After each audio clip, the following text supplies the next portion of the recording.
Spooky, scary, jack-o'-lanterns, trick or treat, Samhain, All Hallows Eve, Halloween. Have you ever wondered why we have the traditions that over 93% of Americans celebrate every year for Halloween? Today, we're gonna dive into the history of Halloween.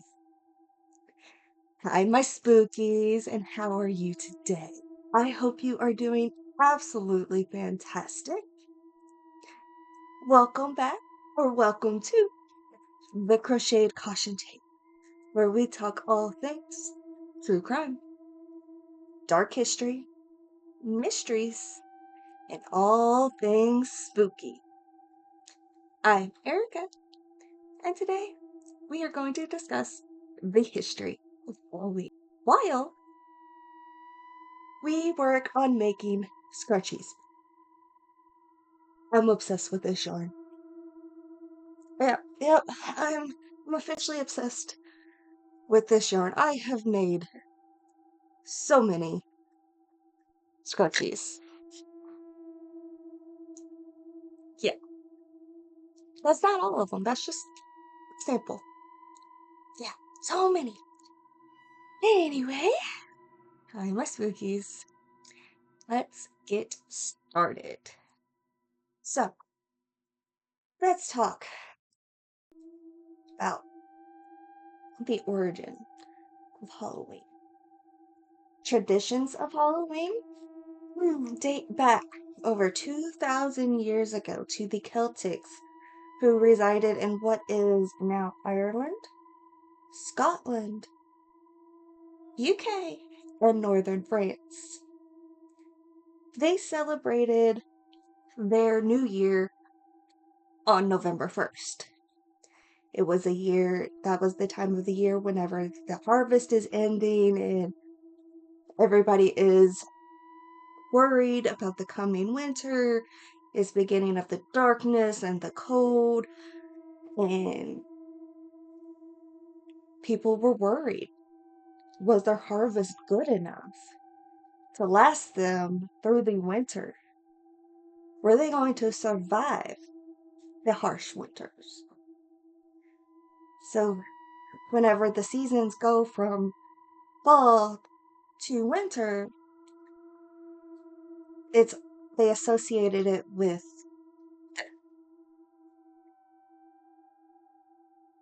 this would make October 31st the New Year's Eve, where they celebrated Samhain. Now, I know that it is spelled and some people pronounce it as Samhain, but it's Samhain. It was celebrated because it was believed that the ghost of the dead returned to Earth on Samhain.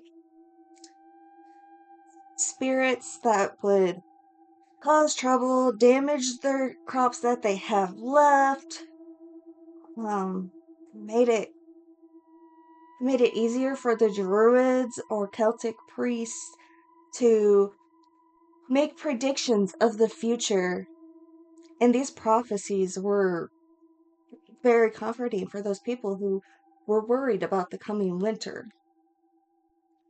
The Druids and the Celtics would create giant bonfires, just huge bonfires, and everyone would gather around these bonfires.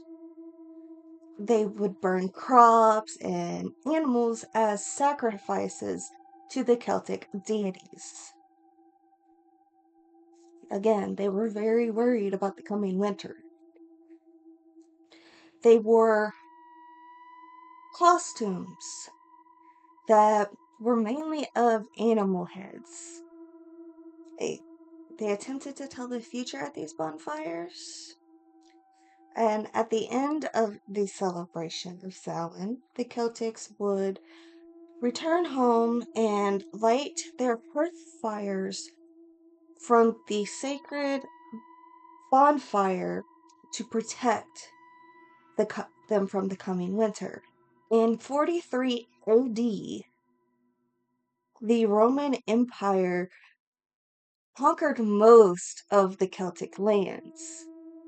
They ruled their lands for 400 years. So, like, the Celtics would still celebrate Samhain, but they were being taken over by the Romans, and they kind of like meshed their traditions. For instance, the Roman holiday of Feralia is celebrated in late October by the Romans, and it commemorated the passing of the dead. And then Pomona was a Roman goddess of fruit and trees. Her symbol was an apple. An apple? You mean like bobbing for apples?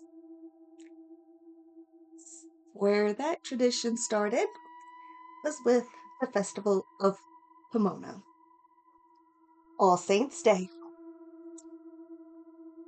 On May 14th, 609 AD, Pope Boniface IV, the 67th Pope, there have been 266 popes in total, but he dedicated the Pantheon in Rome in honor of all Christian martyrs. The Catholic feast of All Martyrs' Day, established in the Western Church and the Roman Catholic Church. By the 8th century, there had been an expansion on All Martyrs' Day to include all of the saints as well.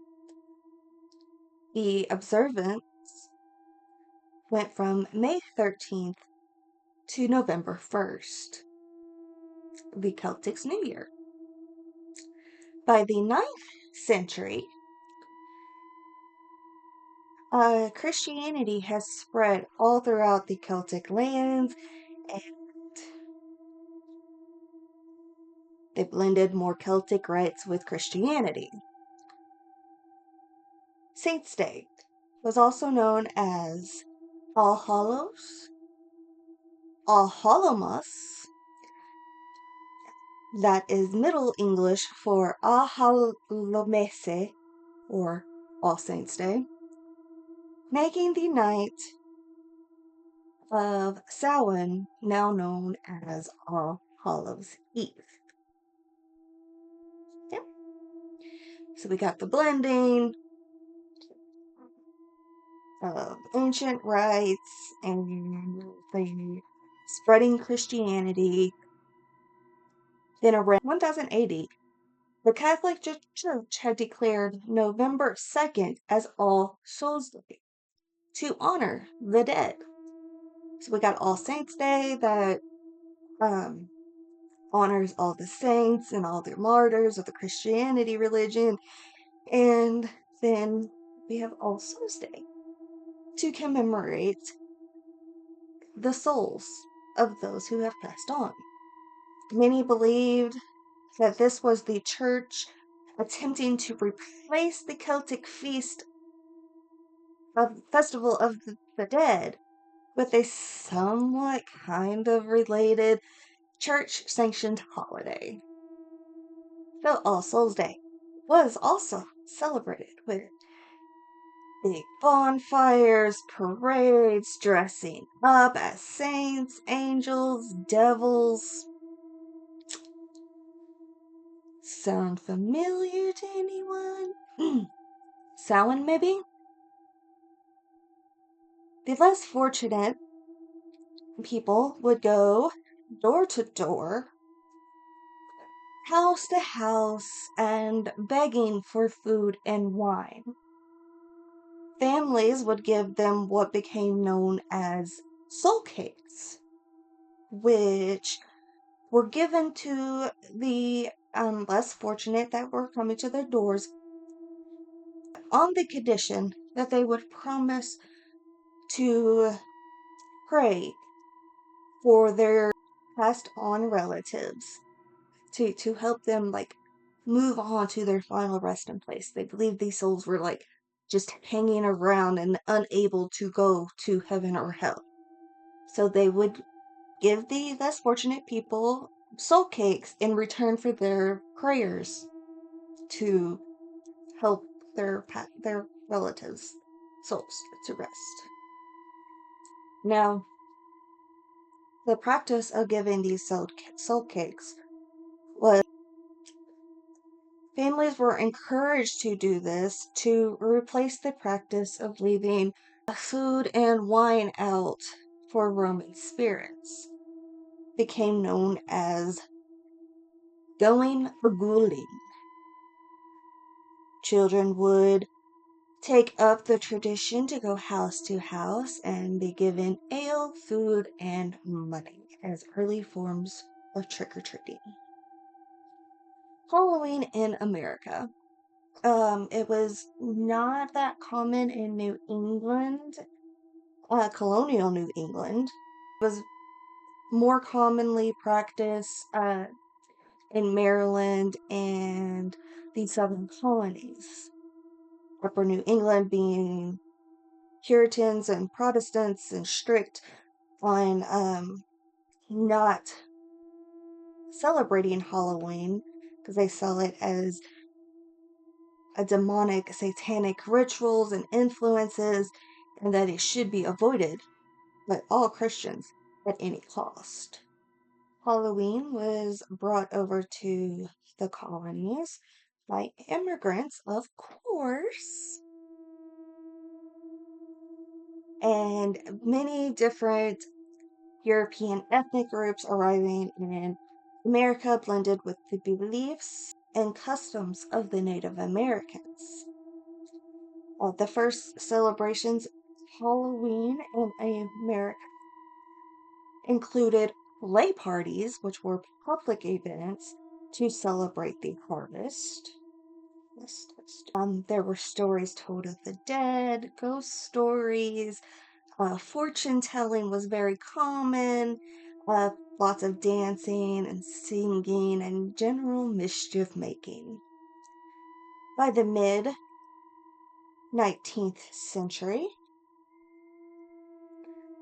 annual fall festivities were common everywhere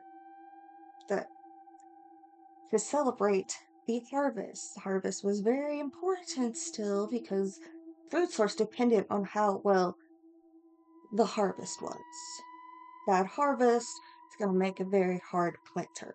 Halloween itself was not celebrated at this time, but we have the starts of it. By the late 19th century,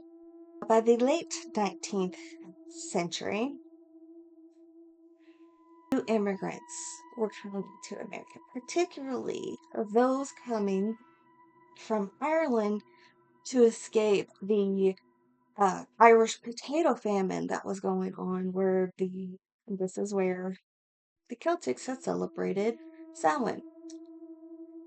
So we got the people that originally created Samhain and the Halloween traditions began are starting to come to America. This definitely boosted the popularity of Halloween being celebrated throughout the country. Good treat. European traditions spread to America, including the Americans started to dress up in costumes, go house to house, asking for food or money, and that eventually evolved into what we know as trick-or-treating today. Women believed that at Samhain festivities, they would be able to divine the name of their future husband from apple parings. By the late 1800s, Americans wanted to make Halloween like a holiday that was more geared towards community and neighborly get-togethers, reduce the focus from ghosts, pranks, and witchcraft to community. Newspapers and community leaders would urge parents to remove anything frightening or grotesque from their Halloween celebrations. During this time, Halloween lost a lot of its superstitious and religious customs. Parties for both children and adults became a common way to celebrate with games, foods of the season, and costumes. Parties. The 1920s to the 1930s, Halloween became a secular and community-centered holiday. Okay? Having issues. Okay. There were often parades and town-wide Halloween parties and with entertainment. Schools and communities tried to keep the celebrations wholesome. However, kids will be kids, mischief will be mischief, and vandalism started to spread through some of these celebrations. It's always gotta be somebody, right? Somebody's gotta ruin everybody's fun. Well, by the 1950s, towns had finally reduced the amount of vandalism that was going on, and you had the baby boom, post World War II baby boom, and the parties were more geared towards the young, the children. So, with this increase in children celebrating the holidays, the parties were moved from town civic centers, town halls, to classrooms and home parties. Always loved the Halloween parties. Halloween day at school was the best day of school. You got to come in dressed up. You'd have a party for half the day. Best days. And then you were already dressed up whenever you got home, so you'd have a snack and then you'd go trick or treating. Yeah. So during this time, the traditions of trick or treating returned. It was an inexpensive way for the community to share in the Halloween celebrations. Buy some candy and hand it out as kids would come to their doors. Families would avoid tricks being placed on their homes by giving the children who would come knocking at their door something sweet to eat. Give them something sweet, you're giving them a treat. You don't get tricked. Now, Halloween has become the second largest commercial holiday in America, only after Christmas, where Americans now spend around $6 billion annually on Halloween. I get it. But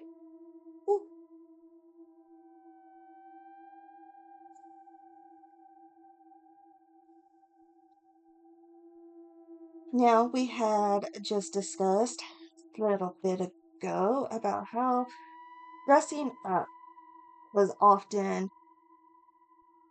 a part of the Samhain, um, All Souls Day, All Hallows Eve, part of the celebrations dating way back. So, we're gonna take a little trip through costumes throughout the years. Short days were a constant worry for those who were afraid of the dark. Um, on the day where the veil between the living and the unalive is the thinnest, and they didn't want the unalive people, the souls that were roaming the streets on this day, to be able to recognize them. They wanted to blend in with the other spirits and didn't. They believed that if they tricked the spirits into not recognizing them, that they would be spared. They wouldn't bring any of the outside spirits into their homes, which would place their homes in harm's way from the evil spirits. They would also place bowls of foods and wines outside of their homes to appease any spirits that would be coming a knocking. Appease them, make them happy, they go on their way and leave you be. By the early 20th century is when the costumes started to gear more towards the spooky themes. Most of these costumes were homemade. Again, they were used to conceal one's identity in a spooky way from the spirits. Often costumes were of ghosts, witches, black cats, and even the moon. It's interesting. Okay. The more the children started participating in, the costumes would become more geared towards the children. Like they would be characters from TV and, well, maybe not TV, from radio programs that they would hear, like characters that they would recognize and find enjoyable. Kids in school, like, I remember doing this as well, where we would, during our art class leading up to Halloween, we would get out the paper mache supplies and we would make paper mache masks again. I very much love doing that. I want to do paper mache again.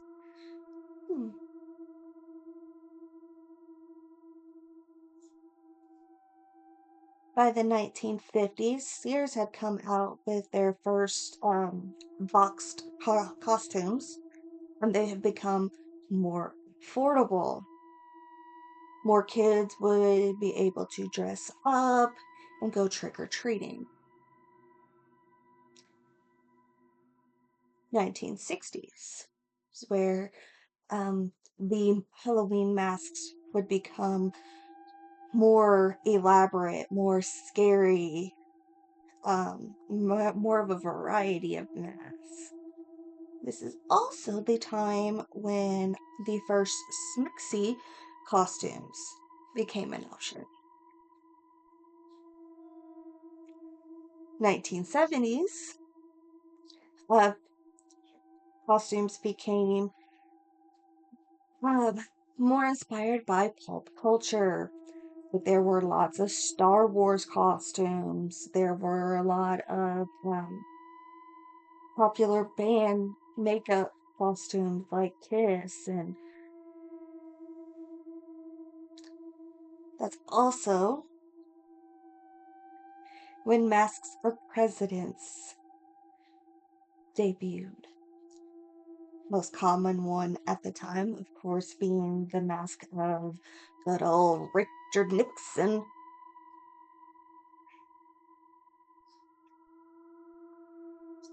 So, brings us to the 1980s. The box costumes became even more elaborate and way more common. Like little kids were going out as superheroes from head to toe. Not so much of the homemade costumes being seen that much. This is also the late 70s into the 80s, saw the rise of the slasher films like Halloween. Gotta love a good old Michael Myers, man. We need to watch that. So, you would start seeing masks of Michael Myers and Jason Voorhees, and they would typically be in the ranks of classic horror costumes, along with those of Dracula, skeletons, and wolfmen.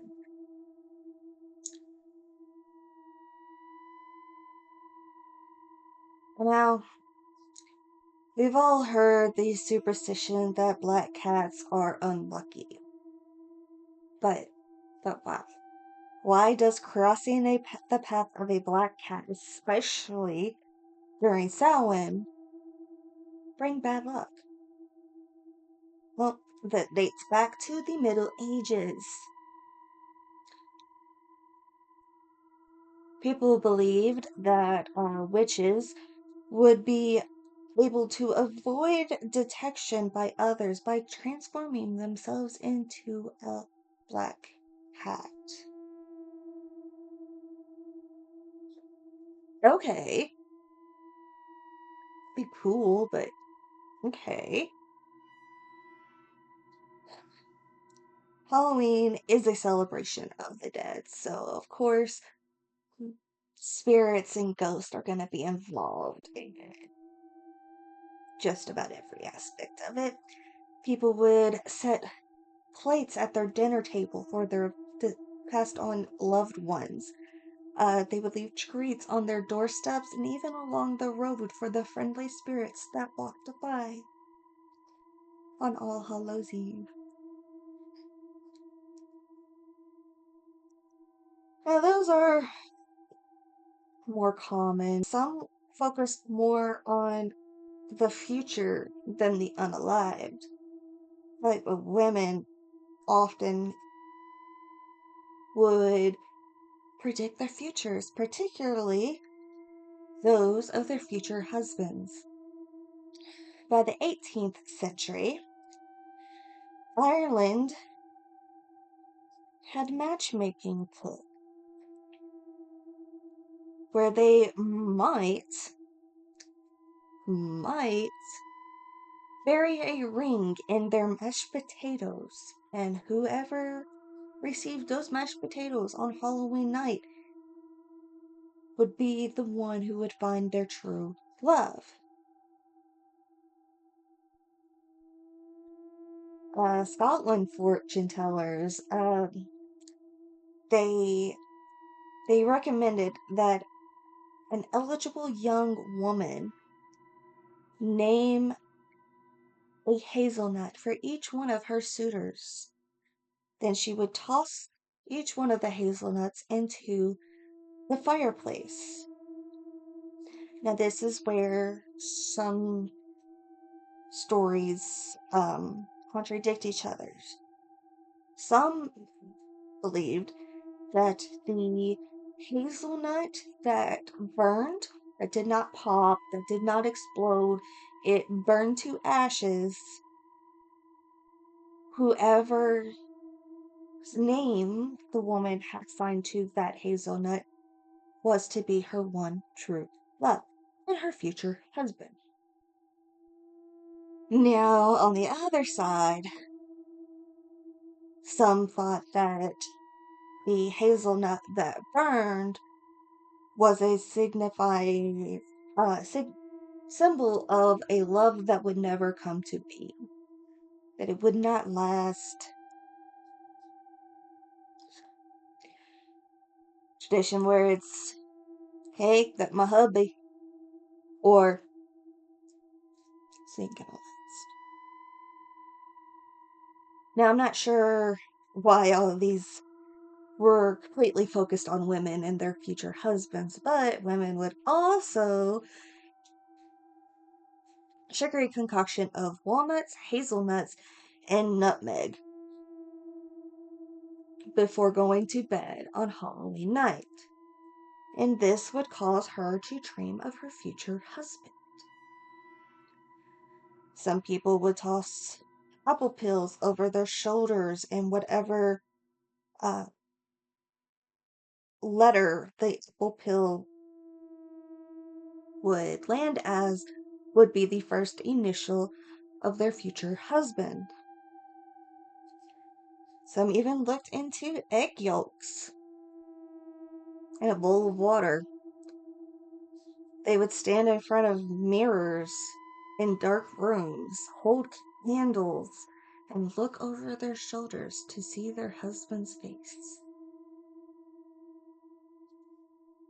Now, this also led to competition on Halloween.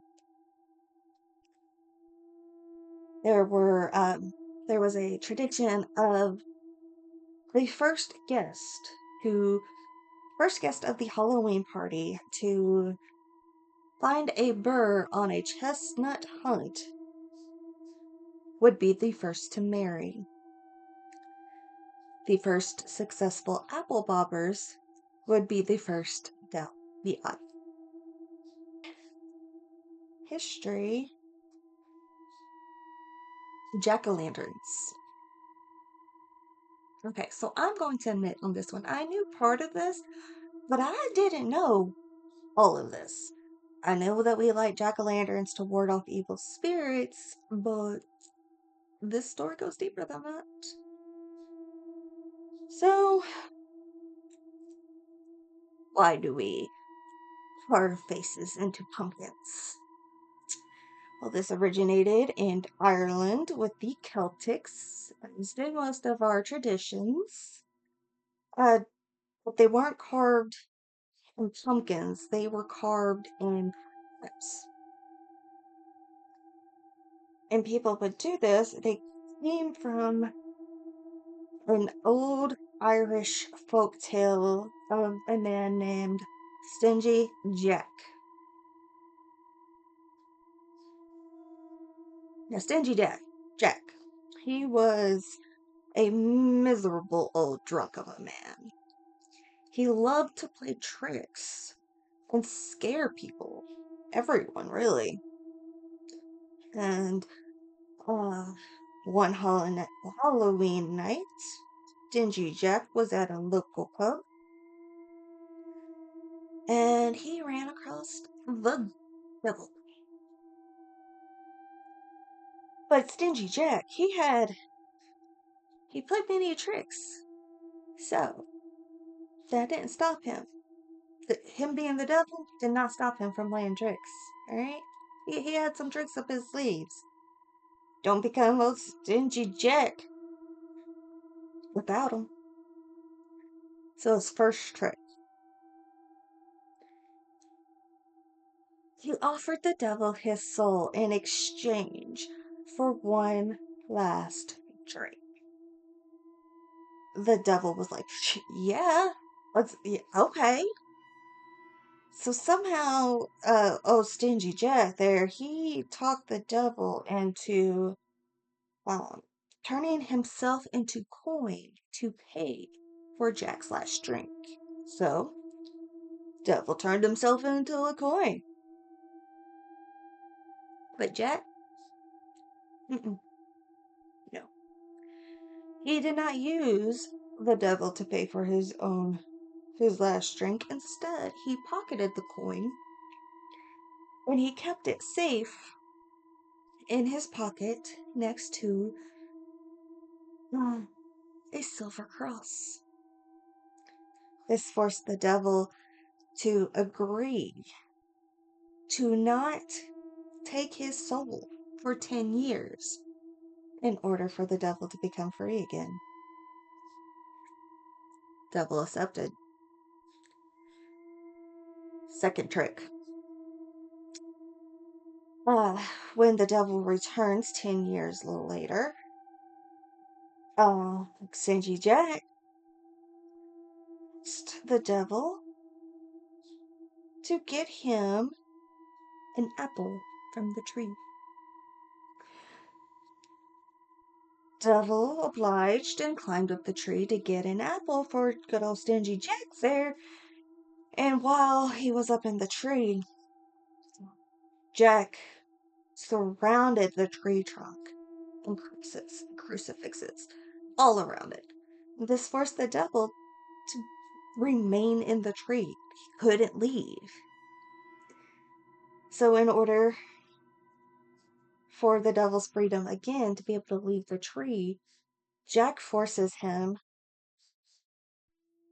to never take his soul to hell. Devil agreed. Now in death,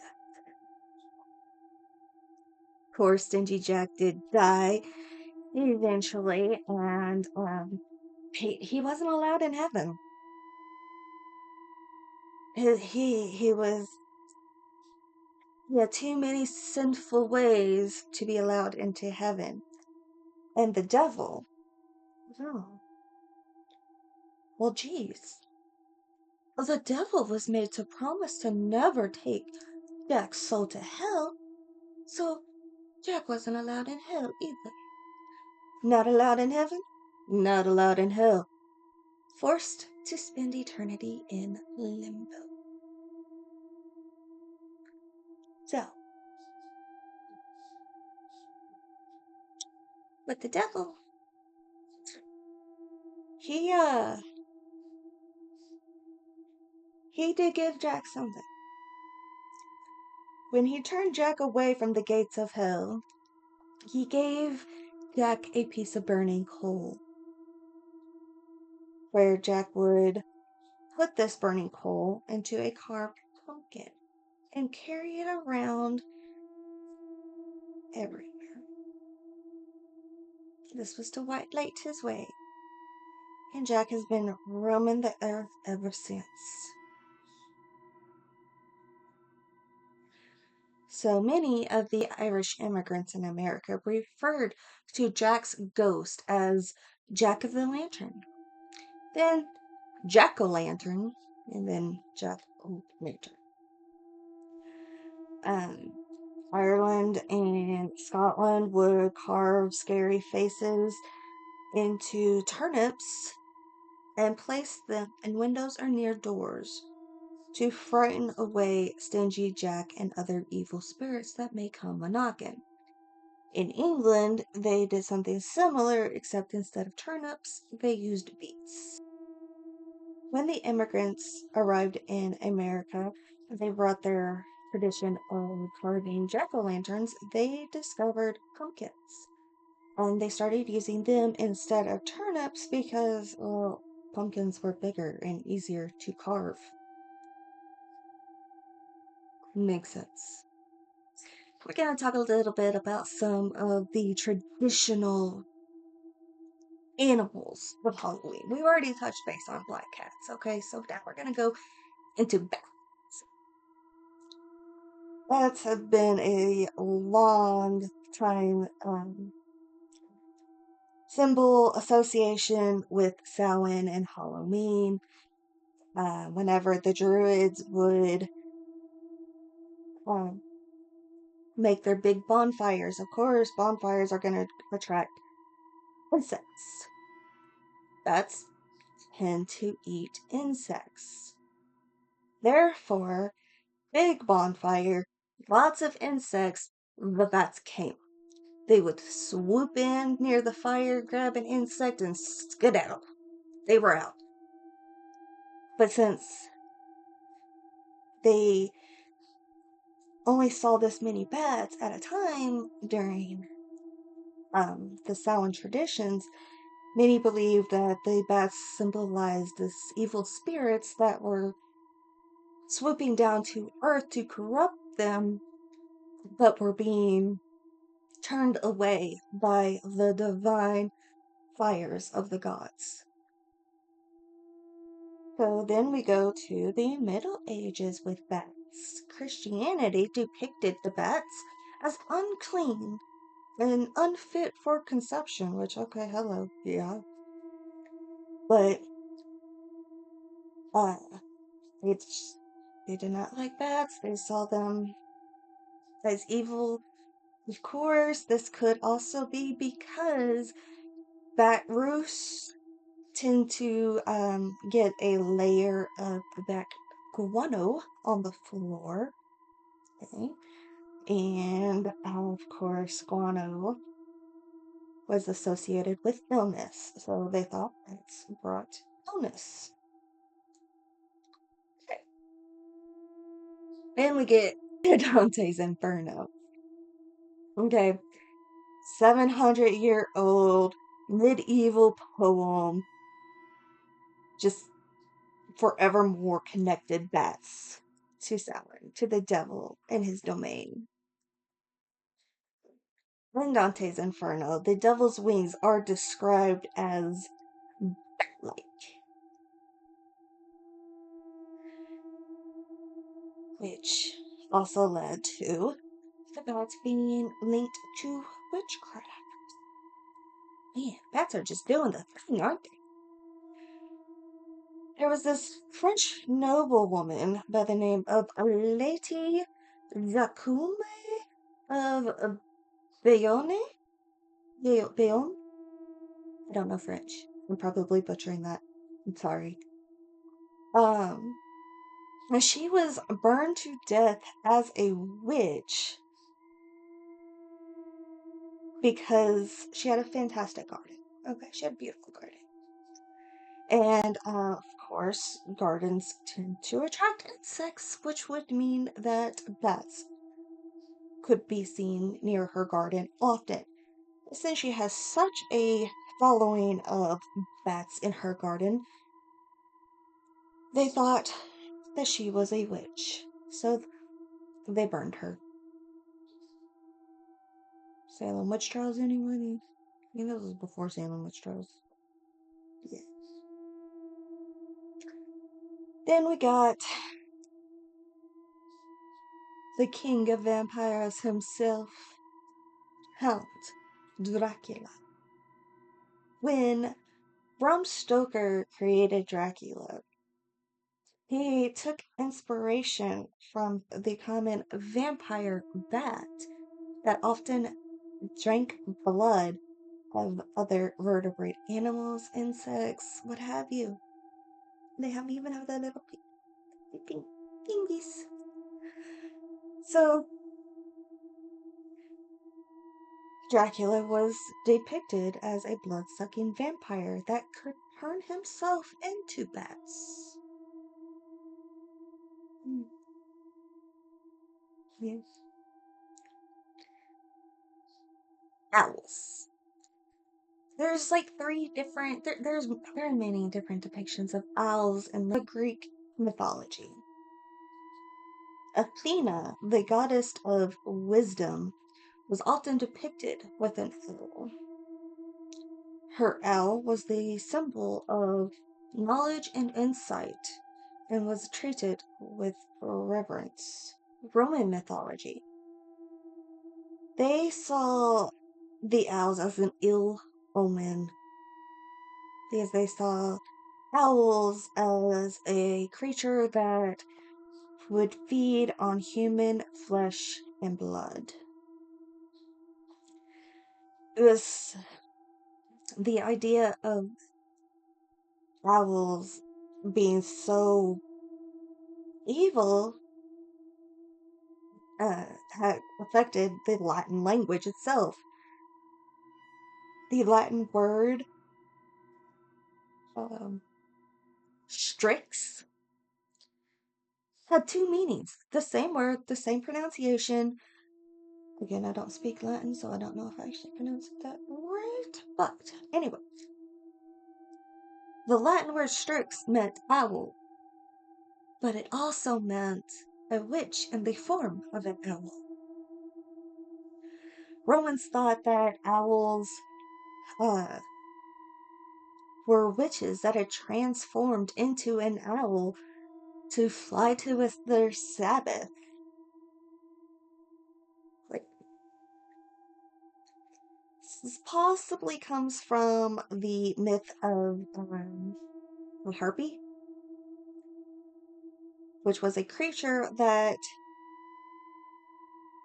had a torso of a woman and the legs and wings of a predatory bird. The Egyptians had Ba, or Ba bird, which were the physical manifestations of the departed unalive, often depicted as having the body of a bird and the head of a human.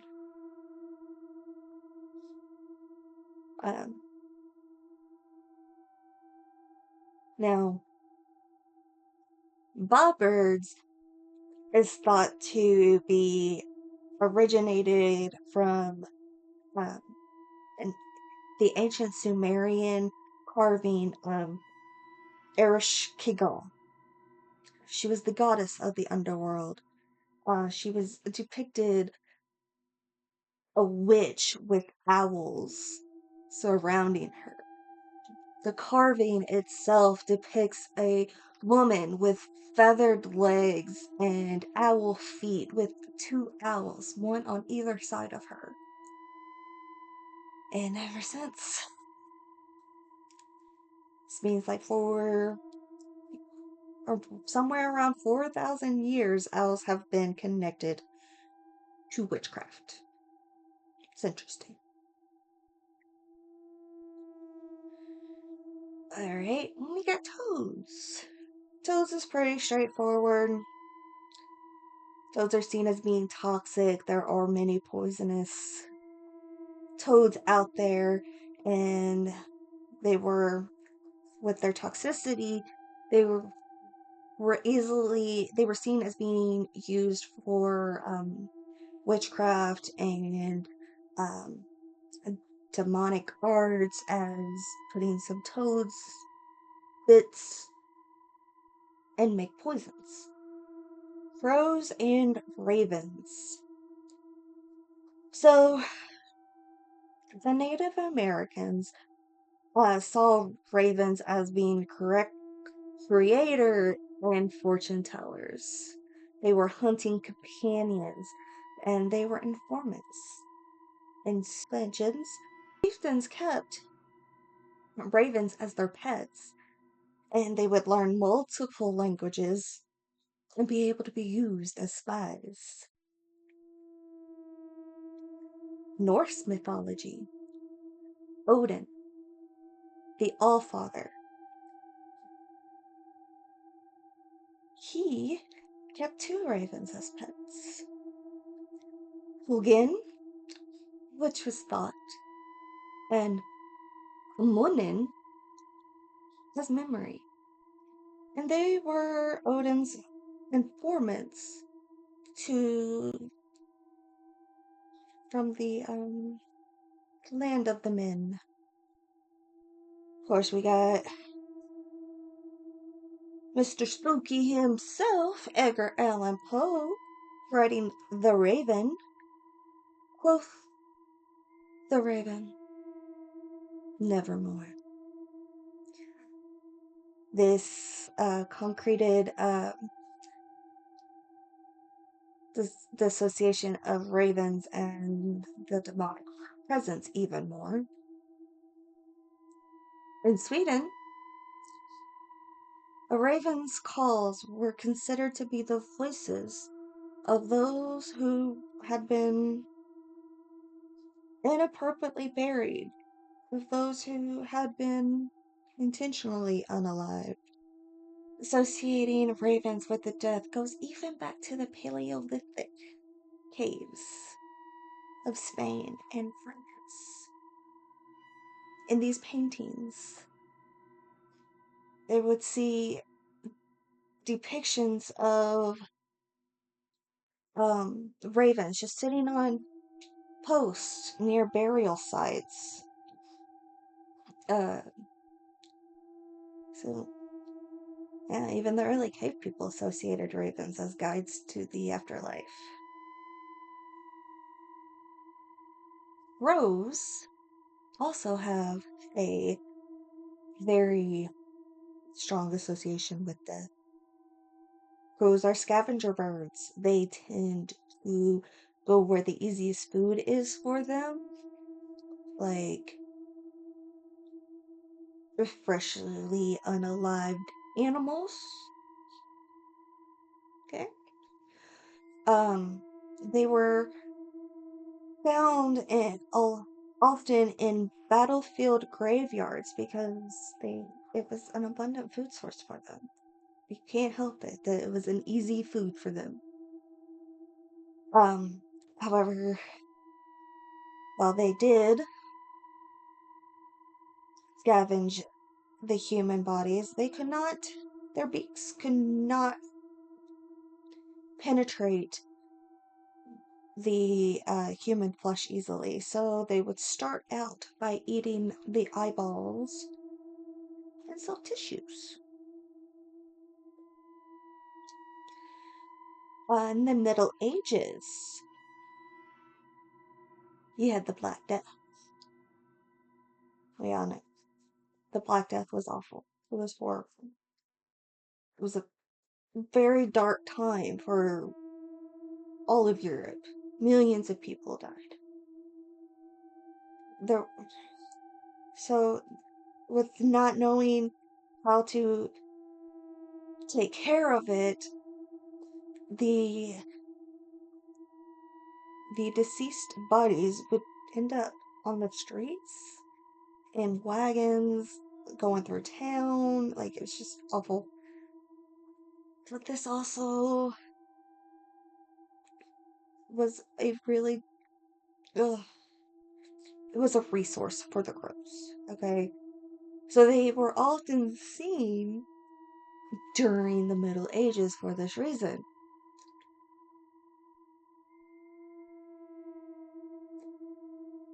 You also had the plague doctors, where the plague mask, kind of looks like a crow's head. You got the long beak. But that beak was to purify the air more before it reaches its nostrils. So they thought that the Black Death was spread by bad air. So they would take these plague masks. Y'all got sparkles all over me. They would take these plague masks and they would put fragrant herbs and flowers in the beak of the mask. And having the beak so long, it allowed extra time for the herbs and the flowers to uh, be cleansed, to cleanse the air before it actually reached the plague doctor's nose. That is the history, part of the history of Halloween traditions. All Hallows Eve, Samhain. So, what'd you guys think? Did you all know any of this? Is the whole thing about Stingy Jack? Yeah, I don't think I'd ever heard that story before. Hmm. Hmm. Well, my spookies. It is awfully toasty in my room here. I really do need to get me a small fan to set over there. Be nice. But we are just about finished with our scrunchie here. Let's finish it up real quick.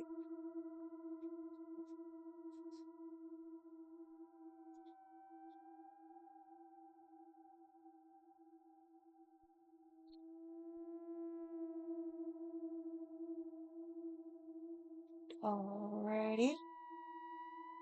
That's it. We're gonna